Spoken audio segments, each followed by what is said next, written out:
The first wine that we're going to have a look at is Castle Ridge. Castle Ridge comes from northeast Victoria. It's a large volume produced wine. Here we have the brand name, underneath the vintage year, the grape varieties, which is Shiraz, Malbec and Mourvedre, and the appellation, which in this case, the district where the grapes are grown is southeast Australia.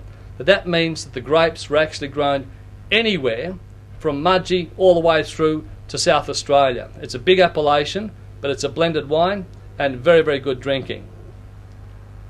This is a Shiraz that was grown in Swan Hill, and some material actually came from Great Western.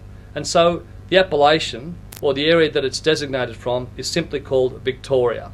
And then the grape variety is Shiraz. So we know, the consumer knows, that this wine comes from anywhere in Victoria.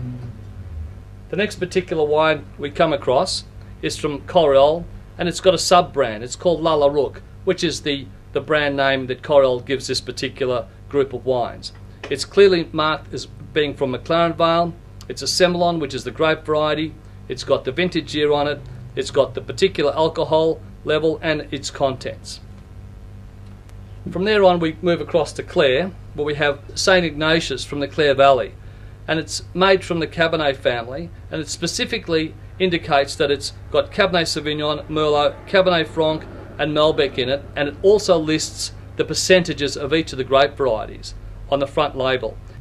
Here we have a classic Australian wine, Chateau Rhinella.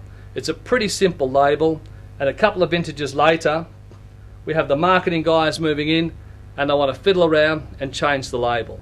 This happens a lot with Australian labels. So this is the new upmarket Rhinella. The price of course has moved from about $14 odd to $30. The packaging is part of the reason.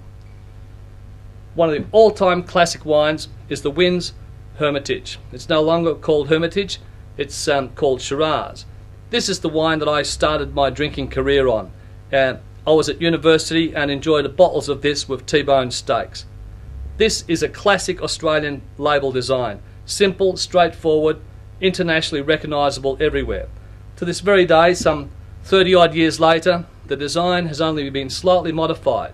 Because of our relationships with our European trading partners, we no longer call the wine Hermitage, we in fact now call it Shiraz. So we see instead of Hermitage, the Shiraz name appearing. Australian wine companies are very, very aggressive, and they love going through the show circuits and putting their wines in shows and winning gold medals. And if you've won a gold medal, why not tout it? And this is D'Arenberg Dead Arm Shiraz. It's won a squillion gold medals and trophies, and they're telling the world about it. And of course, the most famous Australian wine label, Penfolds Grange Hermitage.